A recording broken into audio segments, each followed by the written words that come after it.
Hey, Art History. I know it's been a little while since I got to see you guys, but it's nice to get back into things. I hope you guys have been continuing to keep up by using Khan Academy videos, Smart History, and all of the different tools that are available to you online.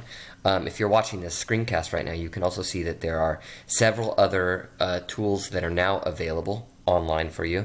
I will be posting this PowerPoint for you so that you can link directly to these as you watch the screencast.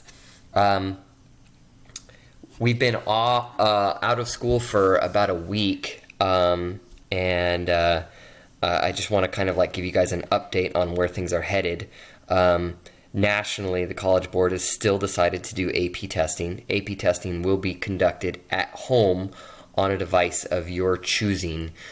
You will want to log on to MyAP and make sure that you can take all the necessary precautions to create a secure device. I would remind you that the tests will be timed and they will be written responses, I think, mainly. And so if you want the updates for on AP testing, I'll go ahead and bring you to the link here really quickly. I think I already have it open. Just bring you over to the link. So one of the things that we know is they will no longer have traditional face-to-face exams. Students will have a 45-minute online free response exam at home. So no multiple choice, just short answer questions.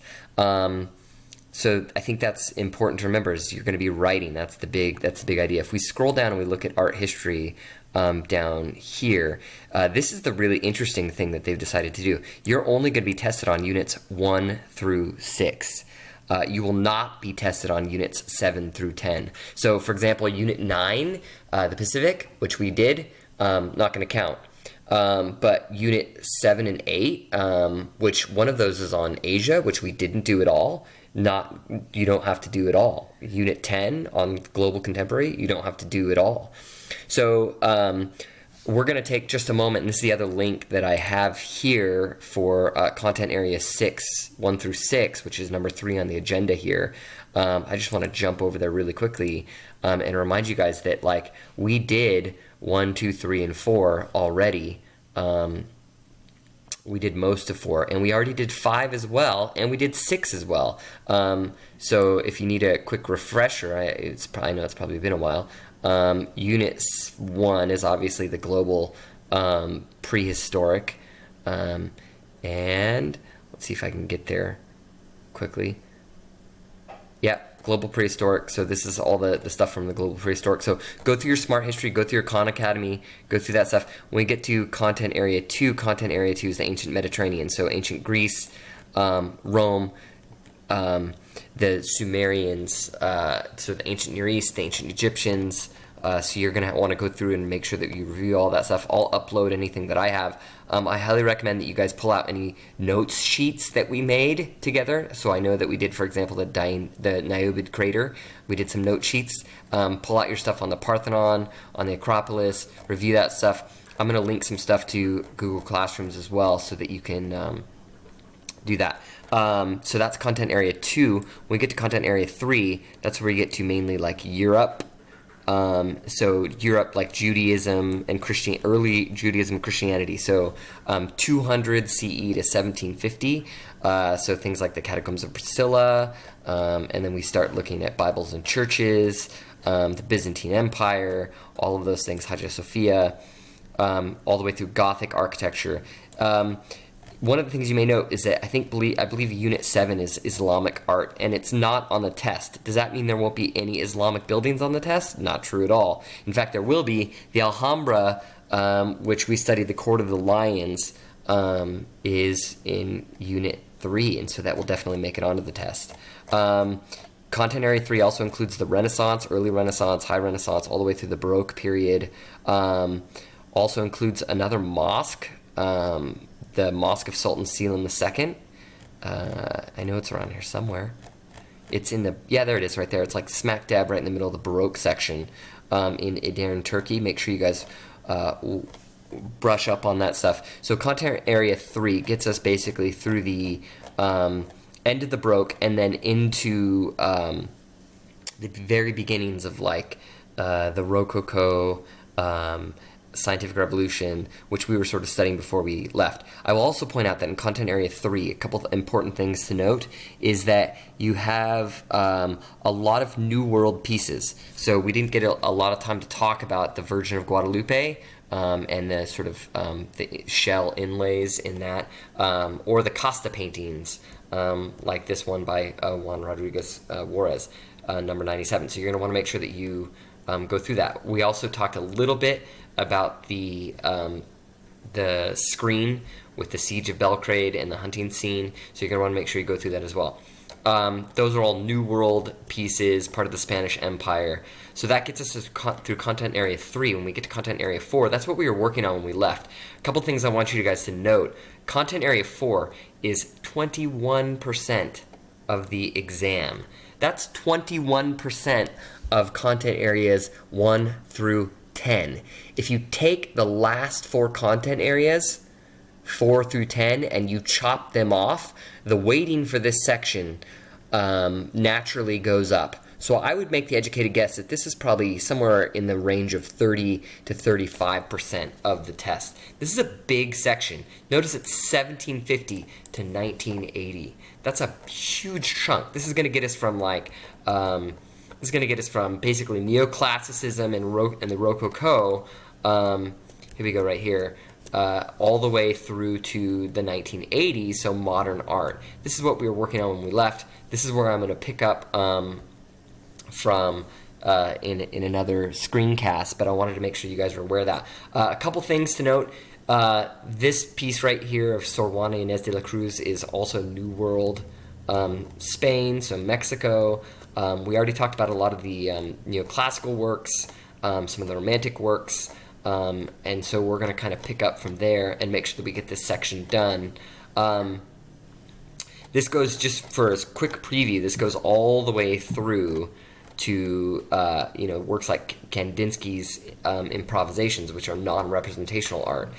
This goes all the way through to modern architecture, which modern, remember that conversation we had of modern versus contemporary? Modern in this case being 1929, definitely not contemporary. The Russian Revolution and things like that. So this will get us through all the way up to 1980. And we talked about Lipstick on Tank Tracks before we left, which is 1970 something. So hopefully you have a little bit of a basis for that. And so that's Unit 4. Unit 5 we already completed. Unit 5 is the Indigenous Americas. Notice it's only weighted at 6%. It's only weighted at 6%. So this content area is going to bring us through basically all of the Mayans, the Aztecs, the Incas, Chavin de Huantar, which if you don't remember, you need to make sure that you go back through and review. I'm going to throw up a screencast I did last year, I think, that will review some of these things. It also includes indigenous North American works, such as the Mesa Verde cliff dwellings, and some of the other things like the Great Serpent Mound. These are all from native North America. It includes things like the Altucapu tunic, the bandolier bag transformation mask. These are all from native North America. The Lenape bag and the Cotiogo's elk hide. We also talked briefly about Maria Martinez's pottery. So that's it. That's only 6%. Obviously, it's going to be a little bit greater, probably about 10%. But make sure you go back through the Incas, the Machu Picchu, Coricancha, and you go back through the Templo Mayor. The Templo Mayor is major. The Mayan calendar. I'm going to go back. The Aztec calendar. Again, I'm going to upload a screencast that has a lot of that information on there. Let's go really quickly to Unit 6, which is the last one here. This is the unit on Africa. Luckily for us, we really did take a little bit of time. Again, it's weighted 6%.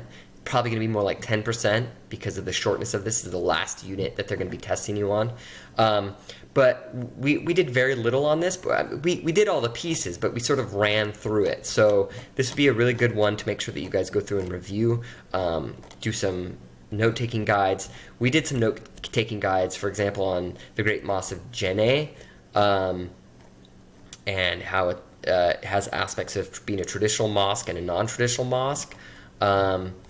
We did masks. We talked a lot about masks. We talked about the Oba's plaques and things like that. The golden stool. We did talk quite a bit about the Nadab, but not the Nikisi Kandi. Normally, when I'm studying Africa, I spend a large amount of time on the Nikisi Kandi, but they do a pretty good job with it online. So make sure you review that. Make sure you guys go back over the masks and the different types of masks, the Bundu masks. The Po mask, the Mublo mask, the Lukasas, which is not a mask, but remember is a mnemonic device of sorts, right? The elephant mask. So make sure you guys go back through those things. We did an EQ comparing the veranda posts of Aloe of Ise to the caryatid porch on the Acropolis. So make sure that you guys take a look at that stuff. So jumping back here really quickly, we just looked at the updates on AP testing. Make sure you read through those links carefully. Number 2 on the agenda, they now are doing screencasts, or they're doing some kind of review nationwide that you can log onto on YouTube if you want to take a look at that. That looks pretty cool. The next one coming up for AP Art History is, let's see, that's the arts. This is AP Art History. The next one is in 19 hours. So you can go and watch that. And I would note, though, it says that it's materials, processes, and techniques in Pacific art. That's weird, because the Pacific is actually Content Area 9, which they said specifically is not going to be on the test. So maybe that's not the one that you do want to watch. Maybe you want to watch some of these other ones. So they've got one on, look for the ones that are actually going to be tested on. Yeah, because again, units 1 through 6, if we come back up here and we look at this graph here, the exam questions will only cover units 1 through 6. Exam questions will not cover 7 through 10. Okay? All right. So I'm going to wrap this up, and then in my next screencast, I'm going to do some work on content areas. Content Area 4. We're going to do some enrichment for Content Area 4. So more to come. I hope this helps in terms of the update of where things are going, and we'll talk to you in a little bit.